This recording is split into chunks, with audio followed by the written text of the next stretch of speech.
She stood frozen in her uniform, eyes locked on the judge as he ordered her to remove the medal she'd nearly died earning. Cameras clicked. The room once filled with applause turned cold with suspicion. Around her, hands dropped from hearts, eyes looked away. In that instant, a national hero became a target. Not for what she'd done, but for who she was. The betrayal wasn't loud, but it echoed through every corner of the courtroom. This is the untold downfall of a decorated general, and the stain no medal can cover. Welcome, story lovers. From where are you watching? Comment the name of your city. General Alicia Munro had spent 22 years serving her country with honor.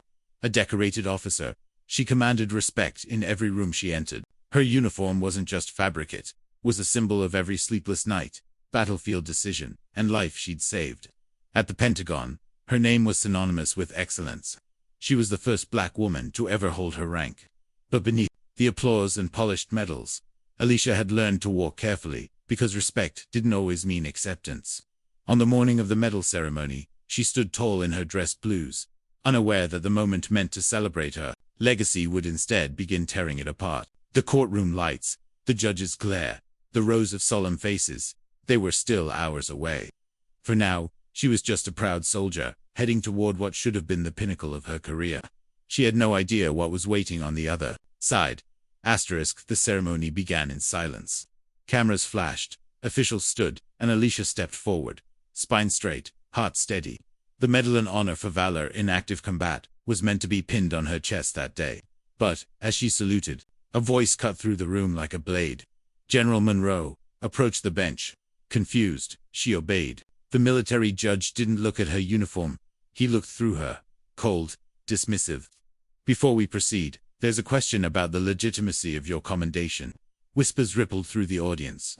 Her hands trembled behind her back. Alicia stood stunned, as documents were laid before her on anonymous accusation, questioning whether she earned her medal, or if it was politically motivated. It was an insult wrapped in bureaucracy, and it stung more than any battlefield wound. She wasn't being honored, she was being interrogated. The judge's tone sharpened. Remove the medal, until an internal review clears your record. Gasps erupted. Alicia didn't move.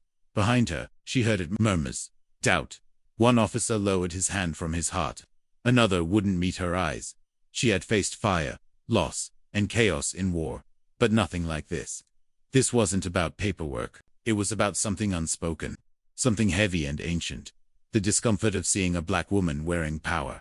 Still frozen, she realized this wasn't just a delay. It was a public undoing. And then, the camera zoomed in. Alicia reached for the medal, her hand trembling as the courtroom fell silent. Each click of its clasp echoed like thunder.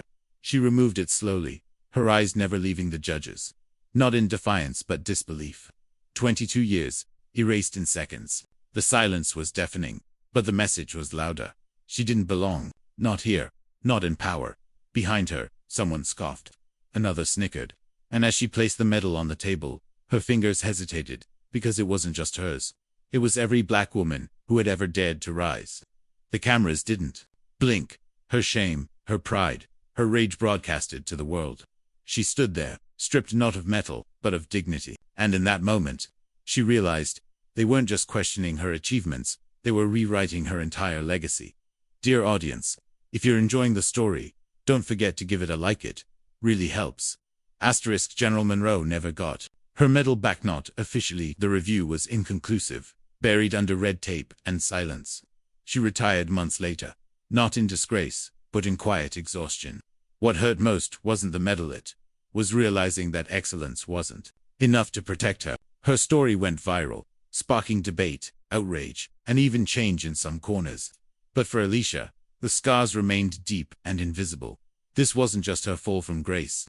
It was a mirror held up to a system where skin color still decides credibility. How many more heroes have to be broken before justice means the same thing for everyone?